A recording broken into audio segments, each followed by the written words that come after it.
I've been waiting 7 months for this product to be released. This is a brand new model. They call it the 2.0. They sold out of their first model, which I had installed on our last trailer. Let's just get this installed and then I'll show you why I prefer the Carmtek locks over anything else on the market.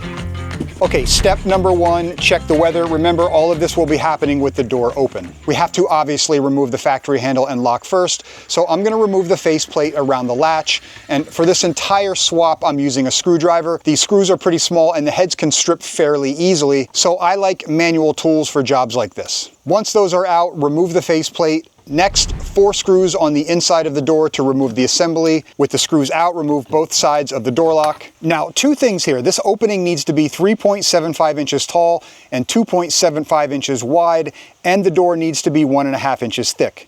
This lock will also only work on doors that hinge on the right side if you're looking at the door from the outside. Most towables have these dimensions, and I'll also place this spec sheet on the screen that you can pause or screenshot before ordering. The Carmtek lock comes assembled, so we'll just need to remove these 4 screws to separate everything. Just take note of where the orange latches are positioned. Mine are at about 1 o'clock and 4 o'clock. The back of these are slotted, so knowing this will make the installation easier a little later on. Let's start with the outside half. Bring your wires through the hole and insert the latch first.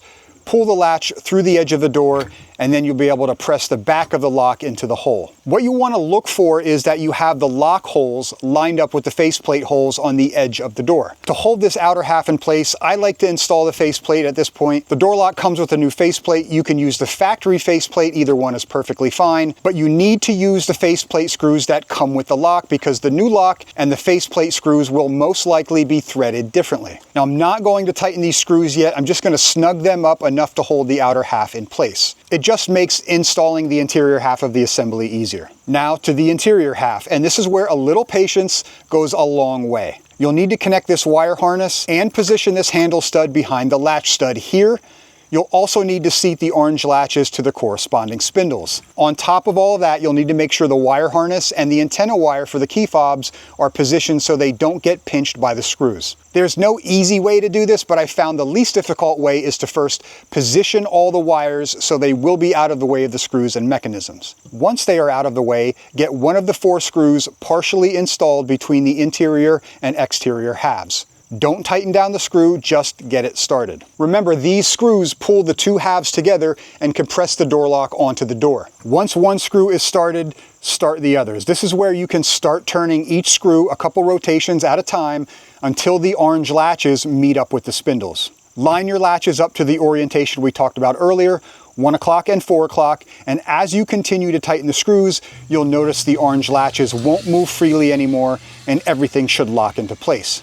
Once the screws are most of the way in, test your deadbolt latch, your door latch, and this top orange latch which locks the handle. Now, if everything is working, there's one more step before tightening down the screws. Since RV door lock assemblies are held onto the door by compression, you'll want to make sure the assembly is nice and square with the door, and then you can tighten down the 4 interior screws and the 2 faceplate screws. You'll also want to confirm you have good even compression on the outer seal around the assembly.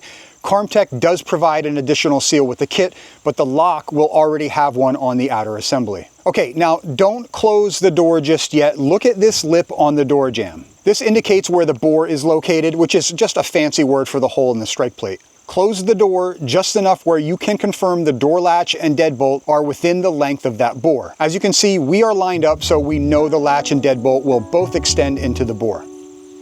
Since I'd rather be locked in than locked out, I'm going to close the door and test everything from the inside of the RV. So far so good, everything's closing smoothly. Let's check the deadbolt.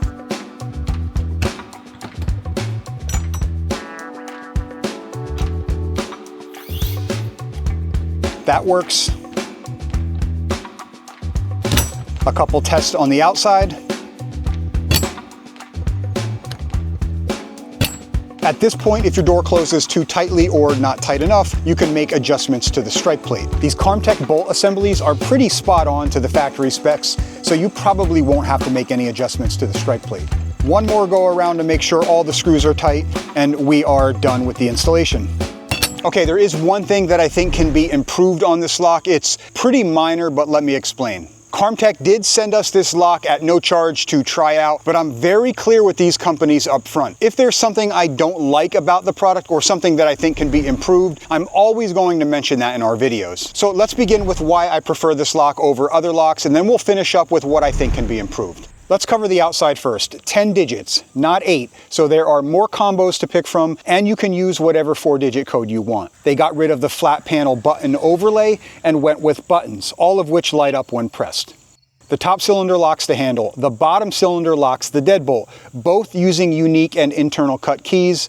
These are harder to duplicate, and they give you 4 keys with the kit. But since you probably won't be using the keys that often, they added covers to keep the elements out of the cylinders. To lock or unlock, you press your 4-digit code and the lock or unlock button, pretty standard. However, if you've got some shady neighbors watching, you can also lock by just long pressing the lock button. This one's personal preference, but I like that it's rectangular. I think it's just a cleaner, more uniform look than what we're used to seeing.